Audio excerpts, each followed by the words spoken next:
शहनाज, ये सब गीत और ये संगीत सुन के कितना अच्छा लगता है ना। मतलब सावन जब भी आता है ना तो मन अपने आप ही खुश हो जाता है, चारों तरफ हरियाली होती है और इस मौसम में सजने संवरने का भी बड़ा मन करता है। मतलब चूड़ियाँ पहनना, मेहंदी लगाना, ये सब चीज़ें जो होती है ना, इस सावन के मौसम को और भी ज़्यादा खास बना देती है। बिल्कुल सही कहा रतिका जी। शायद इसीलिए सावन को सिर्फ मौसम नहीं बल्कि कहा जाता है कि एक एहसास है, एक ऐसा एहसास जिसका लोग पूरे साल इंतजार करते हैं। तो आइए हम भी आज सावन की खुशियों में और रंगों में सराबोर होते हैं।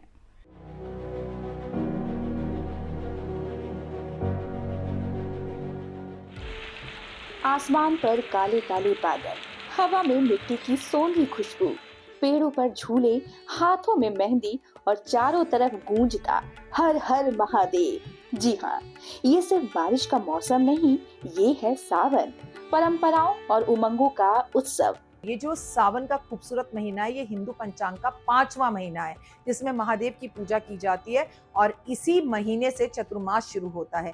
महादेव अपने परिवार के साथ, माता पार्वती के साथ कैलाश में निवास करते हैं और इस वक्त हमारे भगवान विष्णु योग निद्रा में होते हैं, तो महादेव ही इस वक्त धरती का संचालन कर रहे होते हैं। चारों तरफ हरियाली होती है। वो कहते हैं ना, शिव के पास कोई अपना घर तो है नहीं, वो पहाड़ों पर रहते हैं, खुली बर्फ में रहते हैं, तो इस वक्त वो धरती पर हर कण कण को आशीर्वाद देने आते हैं। सावन, जब प्रकृति हरे रंग की चादर ओढ़ लेती है और धरती कह उठती है, अब आई है मेरी बारी मुस्कुराने की। सावन यानी बारिश, सावन यानी हरियाली, सावन यानी भक्ति और सावन यानी रिश्तों का उत्सव। सावन के सोमवार कह लीजिए, मंगला गौरी का व्रत कह लीजिए और घर घर में शिव की पूजा होना कह लीजिए, पार्थिविक शिवलिंग की पूजा होना कह लीजिए, गंगा जल और पेड़ पौधों की पूजा का भी ये सबसे खूबसूरत महत्वपूर्ण समय है जब आपको मीठे मीठे आम खाने के लिए मिलते हैं, कुदरत चारों तरफ से लहरा रही होती है, पेड़ पौधों पे नए पत्ते आ रहे होते हैं और चारों तरफ हरियाली हरियाली होती है। हमारे यहाँ महत्व इसलिए भी ज्यादा है क्योंकि ये पुरुषोत्तम मास के बाद जो अब ये पड़ा है ये महीना। सावन सिर्फ पूजा पाठ तक सीमित नहीं, ये तो वो भारतीय लोक जीवन का भी रंगीन अध्याय है। गाँवों में झूले पड़ते हैं, सखियां मिलती हैं, लोक गीत गूंजते हैं। चतुर्मास का ये पहला महीना है और महादेव धरती पर अपने परिवार के साथ होते हैं और माता पार्वती इस वक्त अपने मायके आती हैं। बिल्कुल वैसे ही जैसे पहले जमाने में लड़कियां सावन शुरू होते ही अपने मायके जाती थी तीज का त्योहार मनाने के लिए और फिर त्योहारों के साथ लौट कर ससुराल वापस आती थी, बिल्कुल उसी तरह से इस त्योहार को मनाया जाता है।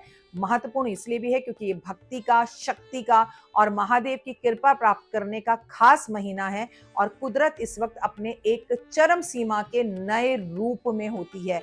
सावन उस एहसास का नाम है जो सूखी धरती को हरियाली देता है, सूने मन को उम्मीद देता है और जीवन को फिर से झूमना सिखाता है। तो इस सावन महादेव के नाम का जयकारा लगाइए, बारिश की बूंदों का स्वागत कीजिए, अपनों के साथ खुशियां बांटिए। हर हर महादेव। भक्त के शिव का चला शिव को मनाने के लिए, हाथ में 2 फूल लोटा जल चढ़ाने के लिए। जो महादेव एक लोटे जल से और 2 पुष्प से आपके लिए प्रसन्न हो जाते हो, उनको आप और कैसे प्रसन्न करेंगे। आपको खुद को प्रसन्न करना है। अपनी इस भागती दौड़ती दुनिया में से फोन से बाहर निकलिए और जरा घर के आसपास के मंदिर में जाइए और अपनी माँ को भी अपने साथ लेकर जाइए और बम बम भोले के जो है ना जयकारे लगाइए, हर हर महादेव, घर घर महादेव बोलिए। यकीन मानिए बड़ी जल्दी महादेव प्रसन्न हो जाते हैं। ये बड़ा पॉजिटिव महीना है।